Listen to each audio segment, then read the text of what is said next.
Rosaria Munda has unofficially endorsed our podcast. Not really. She just sent me a message on Instagram saying, I love the sound of your podcast. And you know what? That got me through work today. So taking it as a win. Somebody likes the sound of our podcast. Who's an author? A real author thought the concept sounded okay.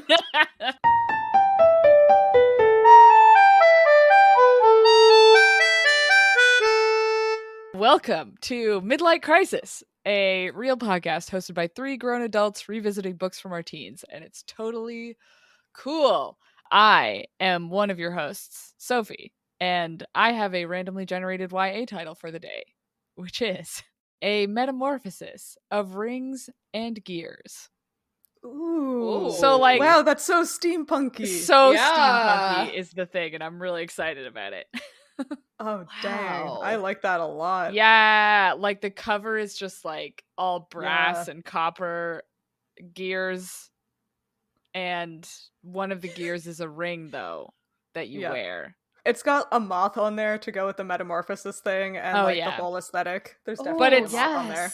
But it's a clockwork moth. Yes. Yeah. Ooh. All right, who are you nerds? I'm a nerd, and my name is Sam, and my title of today is A Thorn of Music and Death. Oh, Jesus. Wow. I mean, it might just be that the word thorn was in it, but that sounds like a Sarah J. Maas book. Right? Oh, it does. Like, really does. Yeah. It sounds like a Sleeping Beauty. Oh, yeah. retelling. I'll read the Sarah J. Maas Sleeping Beauty book also. I would read that. I will read anything that woman writes. Who am I kidding? Great point. Yeah. And And nerd number 3, I am Hannah, and my randomly generated YA title for today is My Problem of Trees and Coffee. Oh. So Yeah. that's just like, I feel like that's a movie about like an urban planner yeah. just trying to get by in the big city. Yeah. Yeah. I'd watch the hell out of it. Or read the hell out of it. Maybe it's a book. It's a really cute rom-com for sure, full of Aw. straight white people. Yes. Yeah. I'd still watch it. Me Yeah. too. Yeah. Cute. Well, all of those books sound good. Let's talk about a book that's, probably fine. Ugh. Twilight. We read a chapter this week. How about you tell us what was in it, Sam? Ugh, do I So have that I to? remember. Sophie's already forgotten. I've already forgotten. Oh my god, you've read it like sooner before this than me. Yeah. Yesterday was a long time ago. That's It's fair. true. Yeah. Okay, so chapter 15, the Cullens. So, as to be expected, Bella wakes up to Edward still in her bed. Or no, he was in the rocking chair, I think. But anyways, they make their way over to Edward's home after some weird morning breakfast interactions that I don't want to go into right now. Anyway, so Bella can officially meet all of the Cullens. Esme and Carlisle are kind, as to be expected. Alice is overexcited, and Jasper is his usual stoic self. We get to hear Bella's lullaby, and Edward tells Bella a bit more about his family and Carlisle's past. So, what happened in Midnight Sun, Hannah? Well, in Midnight Sun, we read chapter 19, which is called Home. And this is another duplicate chapter, so we get the same events of Edward in Bella's room watching her eat breakfast and the initial introduction to his family. But while Bella's asleep, Edward has an extra scene in which he goes home to get things in order for their upcoming visit and to change out of his stupid sleeveless shirt. There is a really nice character building conversation with Rosalie, and then more of those characters... More... You okay? Choked on my character. And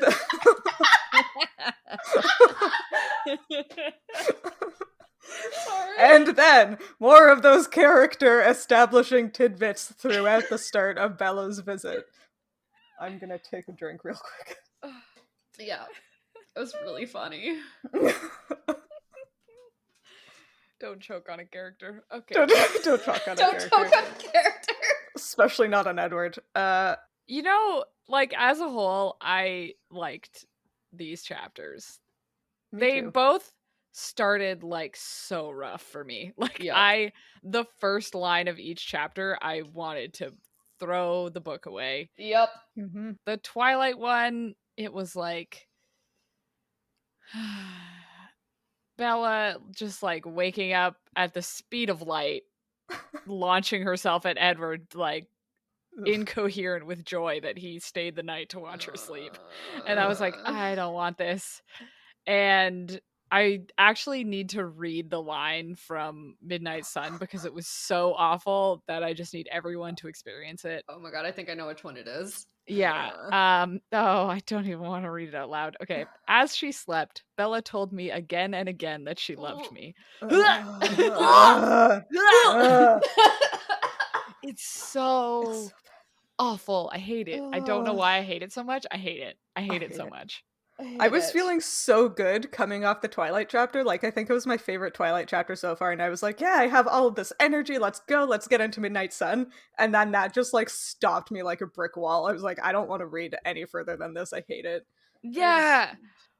Oh, so uncomfortable. Blah. So uncomfortable. Also, Edward mentions Bella's, like, restless sleepiness with the phrase nightly gyrations, and I also, yeah. I don't know why that's so gross, but it made me gag. Like, that's such a disgusting phrase for some reason. I hate it. It's like, it also makes it sound that, like, Bella's, like dancing. Like, she's just, like, that is a dangerous place to be. She's, like, thrashing all over the place. Oh. You know what? That's fine. If that's how Bella sleeps, that's how Bella sleeps. Yeah. Just don't describe it to me. Please. I thought the conversations they had, like, while she was getting ready in the morning were pretty cute. I enjoyed some of it. Yeah, I would agree No, with just that.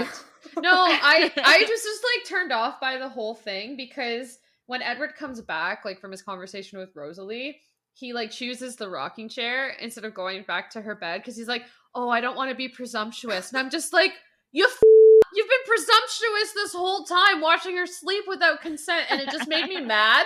So I had a hard time like seeing past that, but I could see how the like banter and conversation was cute.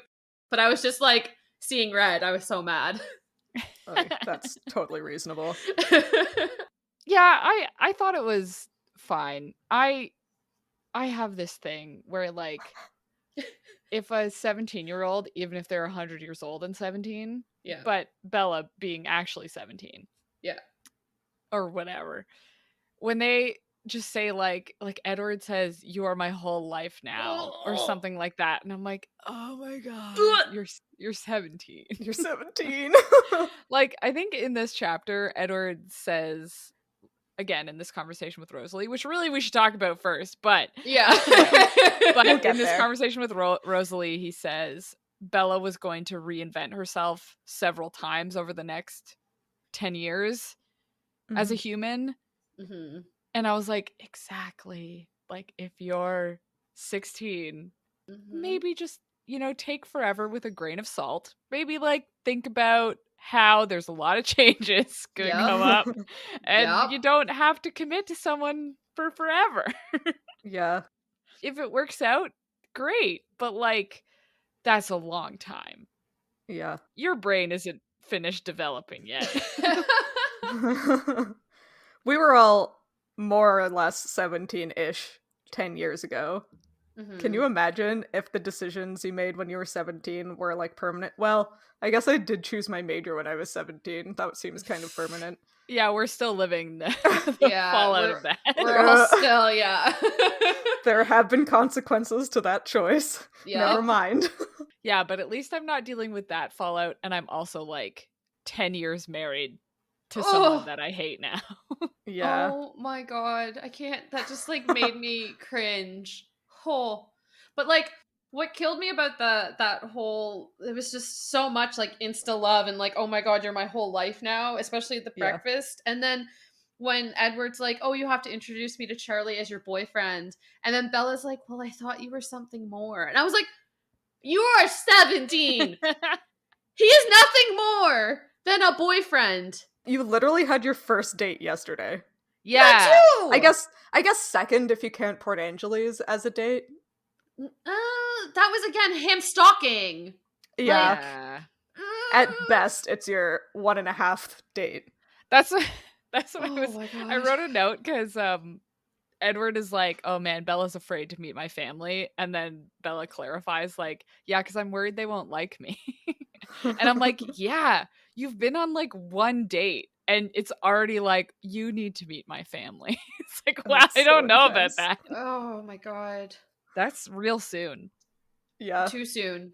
This might just be me being like afraid of commitment, but like my skin crawled when they were talking about how much they love each other and need to like meet each other's family and they're more than boyfriend and girlfriend because I'm like, it's been one day. Yeah. Oh my god. It's been 1 week. Nope. I One know day where that since was you going. sparkled in a meadow. Yeah. Man, remember that Yikes. time over one weekend you've decided that you're going to fall in love forever and Oh. meet all of your families that same weekend? But Yeah, at that's happened. 17 At too. 17. Like, okay, I get that, like, yeah, sometimes like things can go pretty quick with people. Sometimes like you meet and it's an instant connection and fair. But Yeah. you're 17. 17! You don't know anything. Yeah.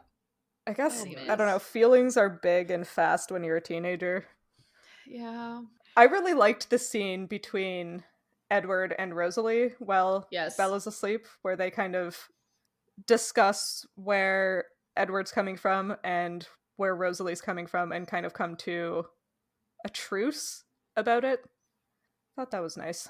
I Yeah. loved that scene. Me too. Yeah. It like did more than anything else we have read so far to like flesh out Rosalie as a character. Yeah. Mm-hmm. And I don't know, I'm assuming I didn't like Rosalie when I read the book, when I read Twilight originally, because she's not designed to be liked. Yeah. Yep. But I have liked Rosalie thus far, and this conversation was just like, I love this. Like, you understand where she's coming from. She's like jealous that Bella has the option to continue being human, and every time she has to like look at her, she's like furious that Edward will inevitably turn her into a vampire someday. Mm-hmm. No, I was a big fan of Rosalie. After that, I'm here for her. Like, I think she's probably one of my favorite characters now. Yeah. There was like a weird thing where like I liked Rosalie a lot more in this chapter, and then was just like really mad at Edward for how he was Yep. treating Alice. Yep. Yeah. Because like he's suddenly like furious for most of the chapter that she can read the future. Yeah. It slides into Edward is like suddenly convinced that Alice is wrong and nobody should be thinking that Alice knows everything. And it's like, well, Alice knows everything. Like, Mm-hmm. Yeah. like you've said it so many times up until this point. He even says in this chapter in both books that nobody should bet against Alice. Yeah, exactly. But then because Alice is like, well, Bella's going to turn into a vampire someday, Edward's like, I hate that. I hate Alice. It's like, okay. Yeah, he's like taking out the fact that he doesn't like the future on her as if she's the one creating the future and not just the messenger. Yeah. Like, not cool, Edward. Not cool at all. I guess he has to be awful to at least one woman per chapter, right? And this Right. time, if it wasn't Yep. going to be Rosalie, it had to be Alice. Yep. Yep. There were so many female characters in this chapter that it was like, well, we just spoiled for choice. Yeah. I would like to say in our last episode, I made some comment about how I wasn't attached to Esme yet. Yeah. As of this chapter, fully attached to Esme. I love her now. She is Me the too. greatest thing. Yeah. The fact that she is just as nervous to meet Bella as Bella is to meet them because like she's shy and like a homebody and wants everybody in her family to be safe and happy. I was like instantly like, I will do anything for this woman. It was She's the so sweetest cute. thing. Yeah. So sweet. I was like, oh, Esme. Oh. I will say there are pros and cons to obviously the way we're doing this, where we take a 2-week break and then read a chapter and then take a 2-week break. Yeah. What I think this chapter really benefited from by that method is that it's kind of like a standalone. Like you kind of remember what happened, but you don't remember necessarily like all the parts you liked or disliked specifically Yeah. of the previous chapter. And so like this chapter standalone, I was like, this chapter is out of a book that I would really like, where Yes. there's the part where Esme specifically thinks like, oh, she's so brave about Bella coming to meet a family of vampires, right? And Bella being like pretty confident about it and like handling the meeting pretty well. And I was like, this is such a good scene. Yeah. Like Edward has like fallen in love with this girl who like nobody's really sure about, but she shows up like confident and like not afraid of them, even though Alice runs down the stairs at vampire speed and all of them are using their magic powers like right in front of her. And it's like, yeah, this is a good scene. Like I like this scene. It's so good. It's meeting the family and the family likes her and she likes them and it's kind of cute. And anyway. Yeah. I think my favorite set of chapters so far. Yeah. At least since near the beginning, because I don't remember that far back. Yeah, me neither. Yeah. What even happened? Yeah. I went on a tangent with the Esme introduction, if Ooh. you will bear with me for a minute. Yes. So when Bella meets Esme, she says it was like a fairy tale, like meeting Snow White in person. So I want to talk about the original Snow White myth. Or fairy tale, I guess. Go on. So there's like one point that's interesting, which is what I'll get to eventually. It is like a Grimm fairy tale, like Grimm's Brothers Grimm fairy tale. Okay. So it is like pretty dark. Which like the Disney movie was pretty dark actually, if you think about it. Yeah. But yeah. the Grimm fairy tale is much darker. Anyway, same idea as the movie. Wicked stepmother, envious, tells the huntsman to take Snow White to the forest, kill her. So the wicked stepmother wants her heart because she wants proof that Snow White is dead, but also because eating Snow White's heart will turn her immortal and beautiful forever. Oh. And so it's like, Oh. I was like, oh, that's fun. Huh. Yeah. Yeah, the rest of the fairy tale's like pretty much the same, except for at the end, the queen, as punishment, instead of her falling off a cliff, the prince makes her dance in red hot iron shoes until she dies. Oh dear. But anyway. But back to that, like, eating the heart and becoming immortally beautiful forever. Yeah. I haven't read it, but Neil Gaiman wrote a short story of Snow White, in which Snow White is like a heartless vampire-esque creature, and the stepmother is trying to like save the kingdom by getting rid of Snow White. But in the end, like, the prince falls in love with Snow White anyway, and like the stepmother is killed. Which is like kind of wild. But I was like, oh, that's like a fun take on Snow White that is also vampires. Yeah, who knew Snow White was so vampiric? Oh my god. So anyway, that was a fun thing I went on. I didn't read the novella, which may have been a better story. But anyway. So Great. Esme being Snow White, more likely than you think. Interesting. Also, I was reading about, last tangent. I was reading about a version of Snow White where instead of living with dwarves, she goes to live with like a group of robbers and learns to be like a badass robber girl. Oh my god. And I was like, I want that way more. Yeah, that sounds great. Speaking of spooky, scary stories, we get Carlisle's backstory in this chapter. He's about 362 years old and was born in London, and like his father was like a preacher who was really into hunting witches, werewolves, and vampires. And that kind of set my mind to spinning, because we have vampires and werewolves canonically in this world. Does that mean there are also witches? Whoa, I didn't even think about that. My vote is yes, because it's like the only thing that makes sense for half of the weird vampire powers that get revealed in Breaking Dawn. Like the weird mind ones, like the seeing the future, Edward's mind reading, Bella's like shield. Okay, like sure, I'll buy those. But like there's vampires that control the elements in Breaking Dawn. Yeah. Like So are you saying that the witches are the vampires? no, well I'm saying if a witch got turned into a vampire, then they have those like wicked powers. So like maybe as like a Oh. witch, they have like lesser, like they can manipulate water somehow, or they can manipulate fire to some extent, but then when they get turned to a vampire, it's like amplified. Oh. That's my theory, at least, because like the more we've talked about this, the more I've thought about it, because there are some wild powers that get revealed in Breaking Dawn. And so like the only explanation is that there has to be other supernatural powers in play, like witches, so that if a witch is turned into a vampire, then like their powers just become more amplified. But that's my opinion. Interesting. Yeah. I didn't even think about that. No, me neither. I've been thinking about it a lot. Eh. Clearly.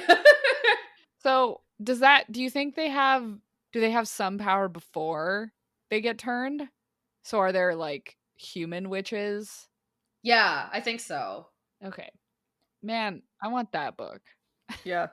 So this is witches as a supernatural creature, not witches as like a study? Yeah. Okay. This is like my theory, because I had the same thought when I read that. I was like, oh, okay, so then maybe this is Stephanie Meyer's way of saying that there are other supernatural creatures in her world that she just doesn't want to define right now. Yeah. But then like my thought was like, yeah, it's the only thing that makes sense for these like crazy powers that get revealed. Interesting. So that's like my take on it. But now again, the way witchcraft and like witches are described as a supernatural species in books varies, I think, even more than vampires do. So Yeah. it's so hard to say like what the basis of them would be in this world. But I stand by that. I think they exist. Interesting. So I wonder if she'll ever write a book in like the Twilight verse, but about witches. And just be like, there are Yeah. also witches. This is the Twilight Expanded Universe. Yeah. We knew it was coming. But then like they don't reference them anywhere. I guess they would just have to be like, oh, they've been secret this whole time. Yeah. Not even the Volturi knew about them. If they're separate, like if they don't have a quarrel with the specific Olympic coven, then why would it have come up, right? Like, because she does mention later, I think, that there are quote unquote actual werewolves that aren't the Quileute wolves. Yeah. Oh. But like it never comes into this particular story. And I feel like the Volturi would know if they exist. It probably just never came up in the stories. And it's probably that the witches have some way of defending against the Volturi, but I can 100% guarantee the Volturi probably like try to scout out or look for like witches that are born in out of random or something. I don't know I don't know what the way it would work in this world, because they go after people with powers, right, that they think will have powers when they get turned to vampires. So I'm sure like the established witch covens are like heavily protected, like Volturi can't find them because they know like these witches know how to protect themselves against vampires. But I bet you the Volturi are like out there being like, "Ooh, is a witch born? Is that a witch? Is that a witch?" And like at any chance they can. And you wouldn't want to provoke like a major witch versus vampire war. Although, having said that, I do want to read the book about the witch versus vampire war. Yeah. So, Steph, if you're listening, that is a book in a different world. Yeah. Stephanie Meyer, we've done a bunch of world building for you right now, here and now, about witches. So feel free to send us a free copy when you write the book. We don't require anything but an arc for now. Yep. If you do want witches and vampires, it does exist, but it's not a very good book in my opinion. It's called Discovery of Witches, and it's basically essentially that. It's witches against vampires, essentially, in this like 1,000-year war, but it's not great. I recommend the show The book, not so much, but watch the show. I like the show. Okay. I have a super important thing that we should talk about, and Okay. it's Bella's choice of outfit. No! Which is just par for the course in everyone's clothes in this It's book. iconic. It is an So iconic, awful. iconic 2005 look. Is it? Is It's Is definitely like, you know, when you picture Bella and you're like, what was Bella wearing? And a very important scene, you're like, this is the one. Yep. That's it. So Bella, to meet the Cullens, is wearing a long khaki skirt and blue blouse. Ugh, what a look. What a look. It's so Mormony. It's oh my god. Before we had started talking on this, I thought it was a knee-length skirt because in my brain I was like, there's no way it's a full-length skirt. No one, not even Bella, would wear a full-length khaki skirt, and you both corrected me, and I To be fair, in like 2001, 2002, I did have a full-length khaki zip-off skirt that I thought was cool. Yeah. The thing is, it wasn't cool, and neither was I. Okay, but like Hannah. a zip-off skirt, how cool is that? I beg to differ because I looked up 2008, a year in fashion. Oh god. Okay. The best and worst fashion trends of 2008. Why 2008? Because that's when the movie came out. Okay. Yeah. Also because I looked for 2005 and it didn't exist. So, Gotcha. but I found this article, and the relevant part is that the January best fashion thing was khaki. And the picture is of 3 women in khaki skirts. Oh my god. My god. Wow, so Bella was before her time in 2005. She was a visionary. Now these are like mid calf. No. I mean, that's still long. That's it's still still awful. long. It's still awful. None of them are wearing a blue blouse. Like all of them are wearing like a matching, like it's a matching top or white. Oh. Actually, one of them looks like she's wearing Edward's shirt. Sophie, can you please send this link? Yes. Oh, well, I'm sending the picture. Anyway, what was really... Oh, jeepers. Yeah. What was like so rude is that I found this article and then like further down the page, it's like January, what's the best thing about fashion from 2008? And it's like these khaki skirts. And it's like, what's the worst thing? It's like wearing leggings with everything. And I'm like, oh man. That's what I currently still do. I still do that. I still wear leggings with everything. Oh, no. Don't call me out like this.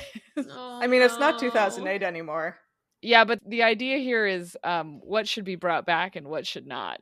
Oh, so we should bring back the khaki skirts? Bring back calf-length khaki skirts. No. Yeah. And get rid of leggings with everything. Which I'm not here for. I disagree. What if you want to wear leggings with your khaki skirt, though? Illegal. Creates a paradox that destroys the universe. Exactly. So just imagine, I know like Edward goes home and gets changed into like his usual clothes at the same time he like goes to talk to Rosalie, but like the image of Edward in this stupid fucking shirt and Bella with him in her khaki skirt is just like too much. It's too much for me. Oh my god, can you imagine them just like walking down the street? Oh my god. And everyone just like in their jeans and a t-shirt are just like, what the f*** are you wearing? Like, I don't want to talk to them. And like Bella and Edward are supposed to be like the epitome of attractive in this town. Like everyone finds both of them like so unbelievably attractive, yet they have the worst fashion sense. Like, oh man, I can't. Oh boy. That's so good. Like I'm so, because in my head, like I remember what Bella looks like in the movies, and I'm like, thank you for putting her in like a layered bunch of tank tops and a sweater with jeans. Yeah. Like, thank you. Yeah, seriously. Yeah, she was not wearing a khaki skirt in the movie, which is honestly Yeah. a hate crime, but Yeah. I am offended that they didn't put Edward in the book accurate shirt, but Yeah, I'm, me too. Glad that they made some choices. Anyway. well, they couldn't have put Bella in the blouse and skirt because, to quote Edward, she looked utterly indecent. You can't be having that in a PG-13 movie. This is a great point. The fact that outfit and you are indecent is described in the same paragraph. Maybe she just forgot to like button up her shirt, and that's why it was indecent. Was it unbuttoned to her navel? Like, what's indecent about this? Nothing. Being like, covered from wrist to ankle is so conservative.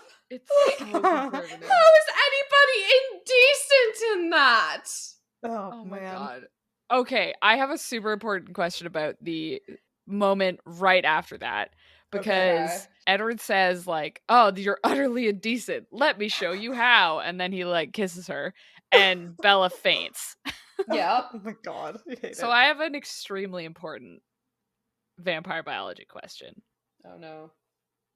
Is Edward's breath like chloroform? Is he a Dementor? Whoa, wait. Yeah, right? How does the venom... Yeah, does the venom form, like, it has to have some sort of chemical reaction with air, maybe, to form a different type of vapor. Yeah, what's the evaporation point of vampire venom? Yeah, because this is like the third time that Bella is like, Edward's breath smells so good.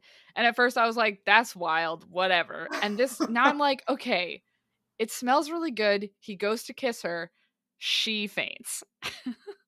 Yeah. So, like, a mild paralytic in the... Well, we did discuss last week about how, what would happen if the venom gets into your mouth when you're a human. Yeah. Maybe it has some kind of paralytic agent in there. Yes. I also have a pitch for you guys. Okay. And it's that we've already determined that vampires have a butterfly-like life cycle. Yeah. Mm-hmm. And one of the most well-known things about moths is their use of pheromones. Uh-huh.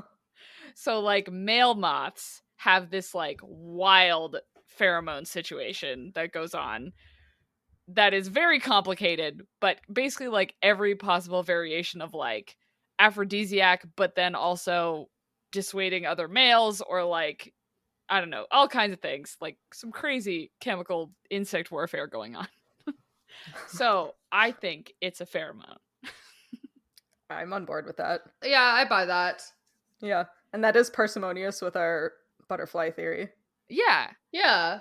Because, like, it would make sense that once they get, their prey that close, it's like they want to keep them there.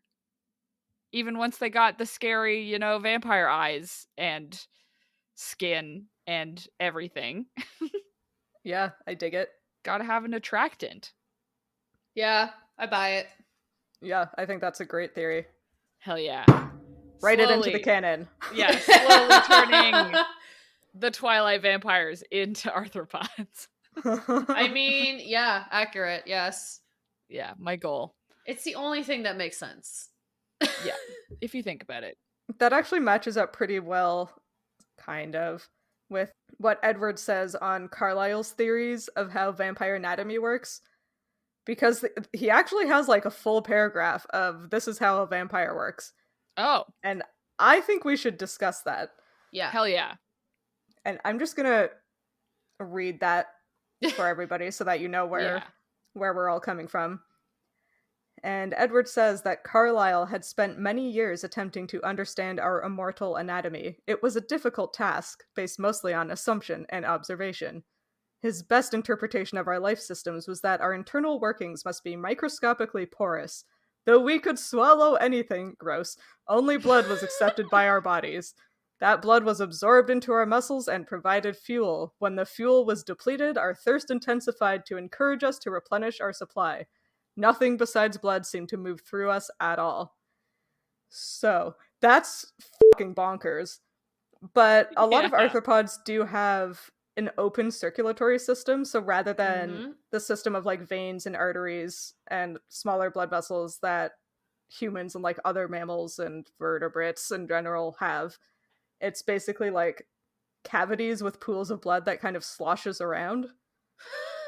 Stephanie Meyer has said sloshing about blood a lot. That's what so- I was Yeah. just thinking. I was like, the word slosh is in this book far too many times for my comfort levels. Yeah.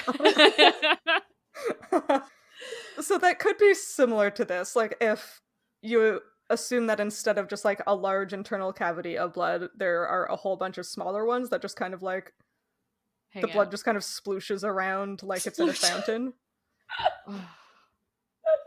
Okay. But, okay.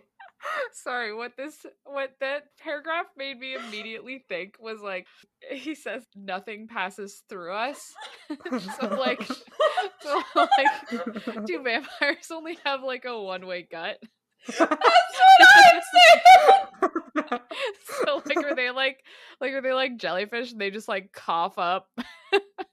Like, because he says, oh, we can eat things, but like it doesn't pass through us, only blood does. And like I'm pretty sure vampires don't excrete waste, right? Of Yeah, any he did form. say when he ate the pizza that he would have to cough it up later. But like even from blood, they don't have any like byproduct, right? They just, They use which every is part wild. of it. That's Yeah. crazy. They must just metabolize it so well that they just like exhale some kind of gaseous. But I was just A imagining pheromone. I was just imagining like a vampire like having a tasty blood snack and then like 2 days later like coughing up a pellet like an owl. Do they cough up like iron bars? Yeah. Oh my god. Iron nuggets littering the ground around where a vampire lives. They cough Wait, up just Do like they a bunch cough of it nickels. up?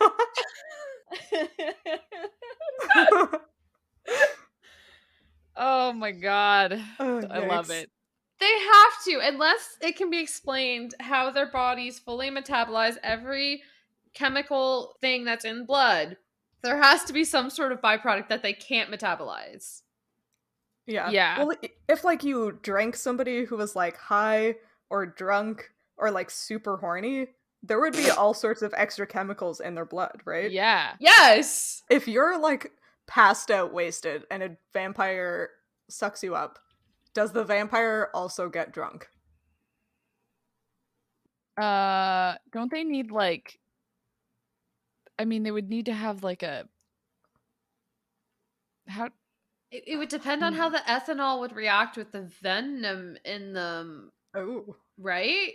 Because like that, it would depend on that chemical reaction. But that's the point. Then, can their bodies Yeah, can metabolize they like metabolize it? ethanol?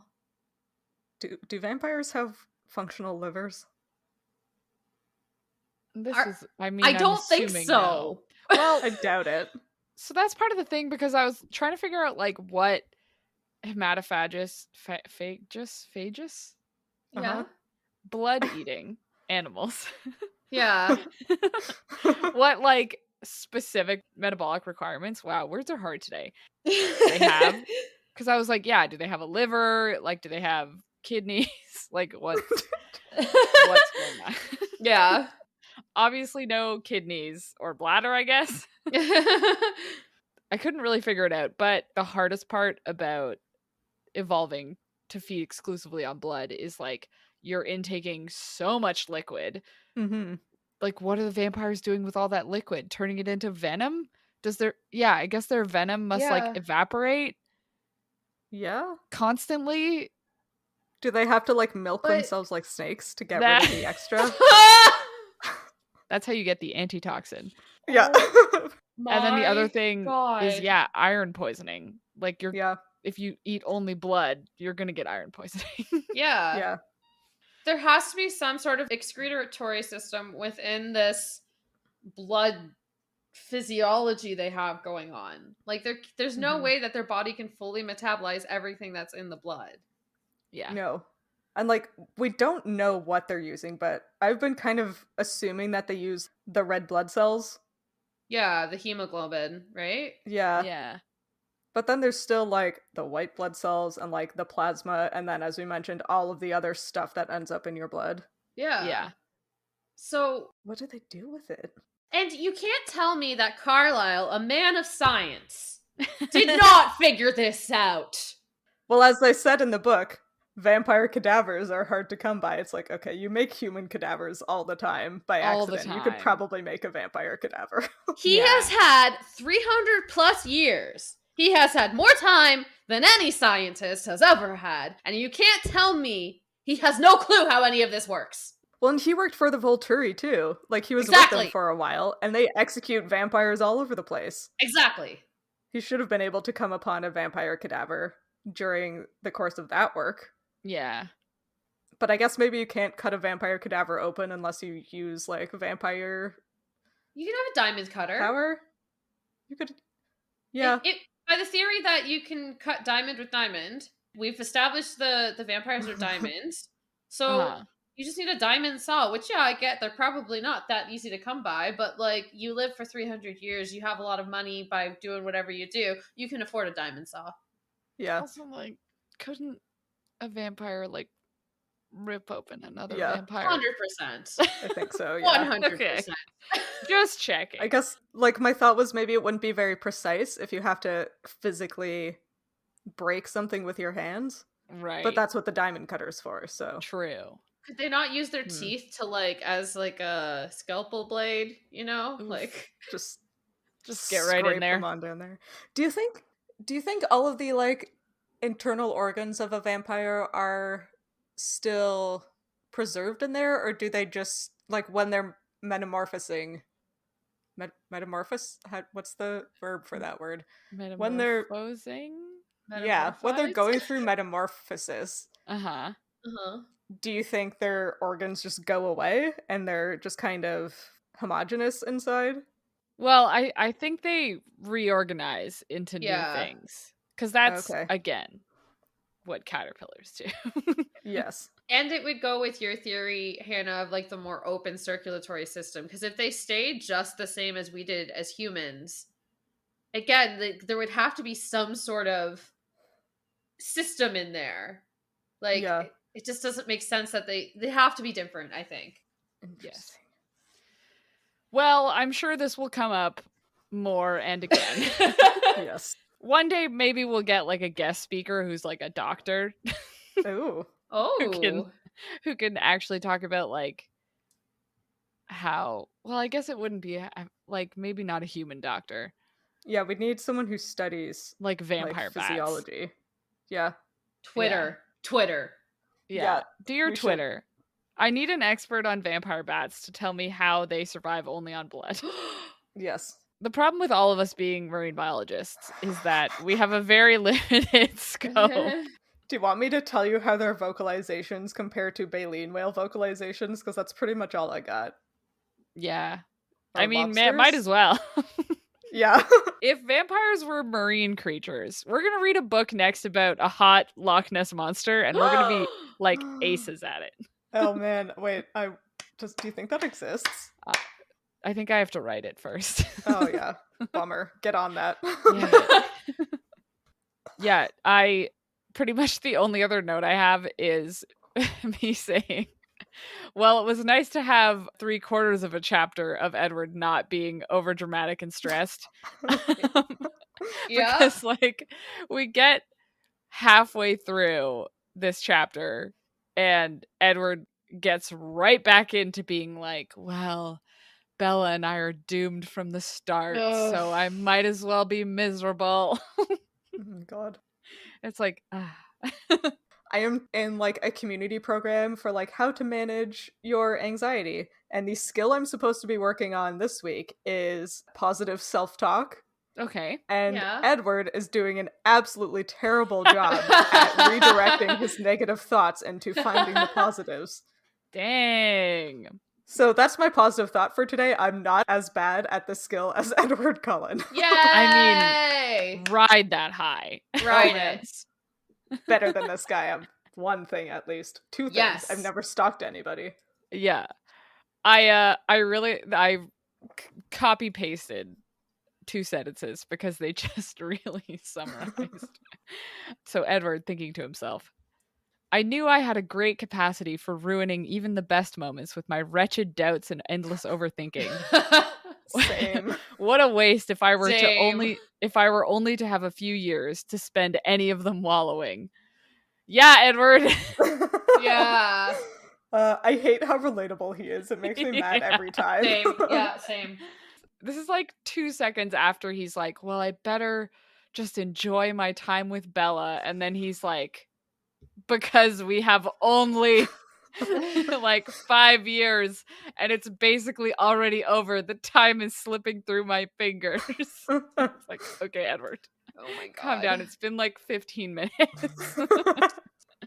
I was thinking about how he always talks like he's like Carlisle's age. He's like, I can't remember what it's like to be human, and like 5 years is but a heartbeat. And it's like, Edward is 100 years old. That's like still within a human lifespan. It's not like he's been alive for an abnormally long time. Like, he's been 17 for an abnormally long time. But if someone was 100 years old, you'd be like, oh wow, good for them. This is within the scope of my like expected lifespan of a person. You're not 500 years old, Edward. Like, just calm down. Please. Jeez. He's just too much. Just in every conceivable way. And he'll be like that for 500 more years, or No! freaking long he lives. Until somebody rips his head off because he's so annoying. Yeah. Here's hoping that it's Bella. Yeah, seriously. She's gonna go all mantis on his Yeah, she's like, I'm tired of this. Just look on the bright side for once. Just go stand in the sun and look at your arms. Oh man. This stupid book. Why are we doing this? This is a stupid book. Why are we reading it? Nobody knows. Even though I said I didn't like the beginning of the chapter, there were just like a couple moments that I liked.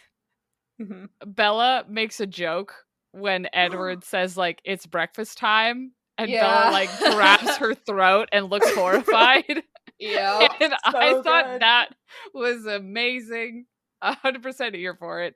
Yeah. Edward like loses his shit mentally in the Midnight Sun chapters, and I was like, okay, fine. He like doesn't lose his shit as much as I thought he was going to. He's like, oh, I couldn't understand why she was doing such a thing. I was like, Bella, that was such a good joke. It was So such a good joke. I'm here for it.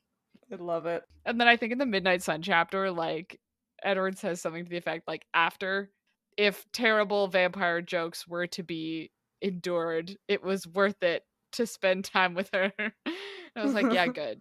Because it was a good joke. It was a good joke. Yes. Yeah, and then the only other line, well, okay, I liked several lines, but the other line I wrote down that was funny was Edward and Bella are talking about Edward being her boyfriend as introduced to Charlie. Bella is like, I suppressed my internal cringe at the thought of Edward and Charlie and the word boyfriend all in the same room. I just thought it was funny. That's good. Bella was very likable in these chapters. Yeah. Yeah. I guess we should give her credit for that. Besides her whole like Insta obsession and like that whole thing, this reread is making me appreciate Bella more. Yeah. Mhm. I Me really too. liked her in these chapters. Yeah, Yeah. and I can forgive her more for her like tendencies because she is a 17-year-old teenage girl. I'm like, yeah, I get it. But yeah, overall, like I like Bella more with this reread than I remember liking her. Me too. Yeah, and weirdly, I like Bella in Twilight, but like I think I like Bella more in Midnight Sun. Yeah. But Bella in Midnight Sun feels older than Bella in Mhm. Twilight. Yeah. Maybe it's just because she's like fleshed out more as a person. Well, I think it's also because in Twilight we are reading it from her own perspective, and she is a teenage girl with insecurities and like Mhm. doesn't see herself that highly. Whereas in Midnight Sun, we're reading it from Edward's perspective, who like literally sees her as a goddess. So True. I feel like it's like we're seeing Bella from someone who sees her as this like person that can literally do no wrong. So we kind of see Bella for what she really is, whereas in Twilight we're jaded by her own insecurities, as a narrator. Mm-hmm. I don't know. That's True. my take on it. No, Yeah, that's a that's a great good point, point. and that makes me feel worse about feeling like she's older because it means Edward is seeing her as older, which is Yeah. Yep. horrifying. Yep. Yep. Great. Yep. Gonna yeet myself off my balcony.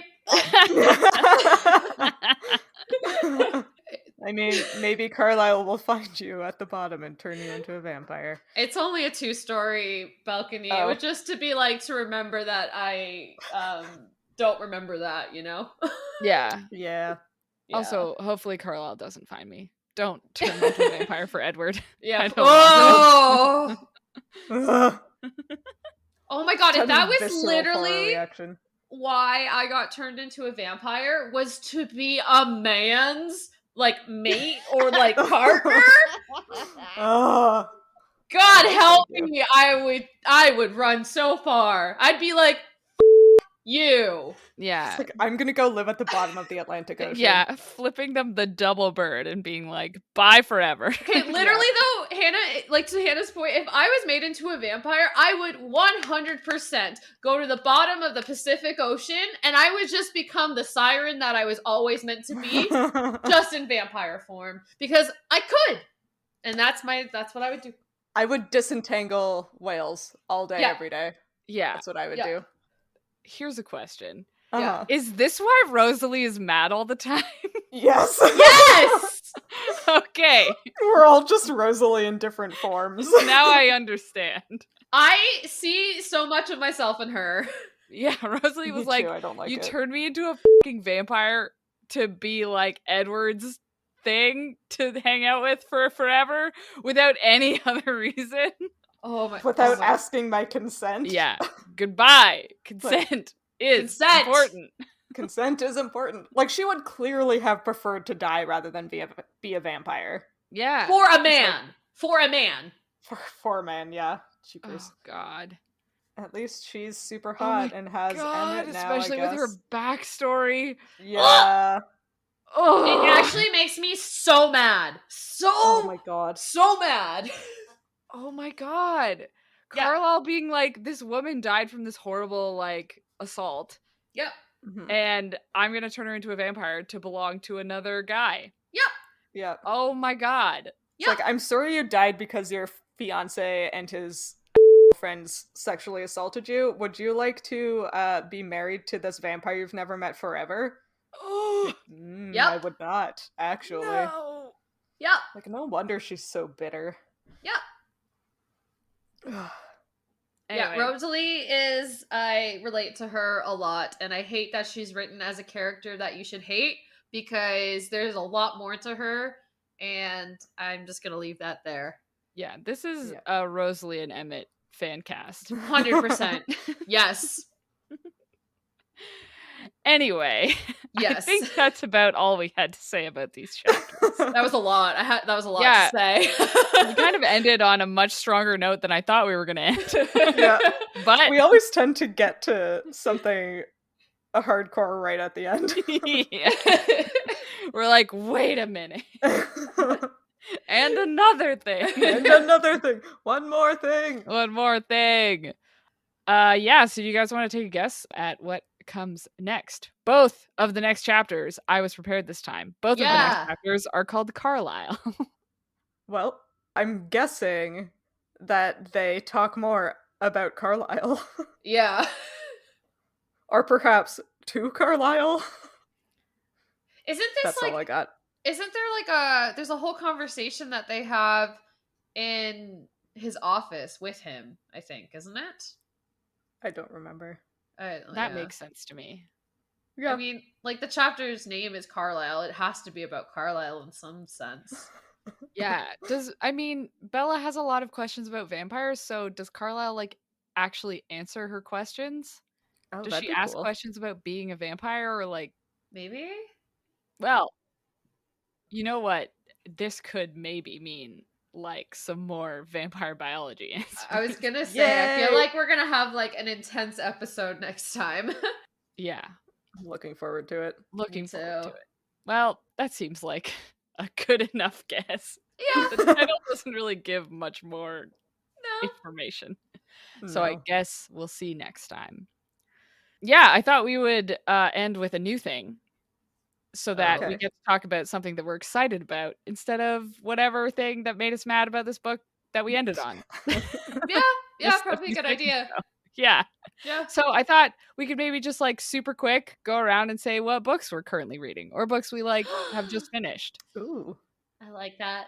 Yeah, so as we mentioned earlier, we've decided to start doing a book club because we don't talk Yay. about books enough with each other. Yeah, the book club talk is not going to be in podcast form, but we will be like posting on social media, like some reviews and basic thoughts about the books we read. And if ever you want to read along with the book we're reading, feel free to. We'll usually try and post somewhere what book we're reading every month. Mhm. So we all just finished Fireborn, which was really good. And It was very our good. next book is going to be Lore by Alexandra Bracken. And we're also pretty excited about that. Yeah. Heck yeah. Greek mythology. Yeah. Greek Yeah. mythology.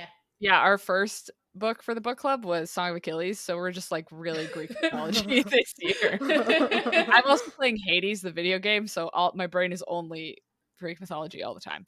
Anyway, yeah, so I'll go first, I guess. I am currently reading a nonfiction book called The Wayfarers, which is like a series of National Geographic Massey Hall lectures about different cultures, which is pretty cool. Oh. And then I also just started a fiction book called Blackfish City, and I'm only like 2 chapters in, but I want to know how I'm that is. excited about it. Does that have something to do with killer whales and or pilot whales? Yeah, it has. Yeah. So far, there's like, I think a main character with an orca whale, and it is set in the Arctic. Ooh, okay. Yeah, I need to read this. In like Yeah. a post-apocalyptic future. Yep, need it. Oh, Yeah. dang. Yeah. Yeah, This it's is my really life. good so far. Check out Goodreads real quick. Yep. Yep. It also Need has that. like the prettiest cover. Ooh. Yeah, I bought It's it off beautiful. Book Outlet because it had a beautiful cover, and Yep. the summary of it said Orcromancer, and I was like, yes. Yeah. Oh my Yeah. god, that's like my ideal life. Yeah. Right? Wow. Okay. Dang. As if I didn't have enough books I needed to read. Yep, sorry. Sam, what are you reading? Yeah. I am currently reading, to nobody's shock. Actually, I'm shocked I haven't finished it yet. A Court of Silver Flames by Sarah J. Maas. Ooh. Dang. Uh-huh. The Yeah. one you've been waiting for. Yeah, waiting a long time for it. And how is it so far? Yeah. It is very sexy. Oh.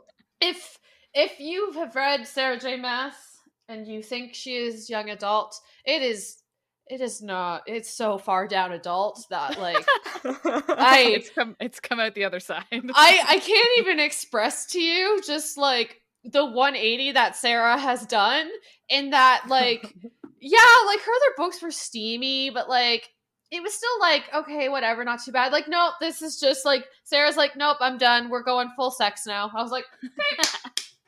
Anyways, it's great. I love it. Anyways, Hannah, what are you reading? I just got 7 of my library holds this week. Yeah, so I started the audiobook for Ninth House by Lee Bardugo yesterday. Yes. I'm only 3 chapters in, but liking it so far. And this morning, I picked up Light of the Jedi by Charles Soule, which is a Star Wars The High Republic book. So, looking forward to that. Too. Yeah, I forgot it was on hold until they emailed me about it, and I was like, oh, I guess I'll put off reading my Thrawn books for another week until I finish it. Like truly not enough time for all the books.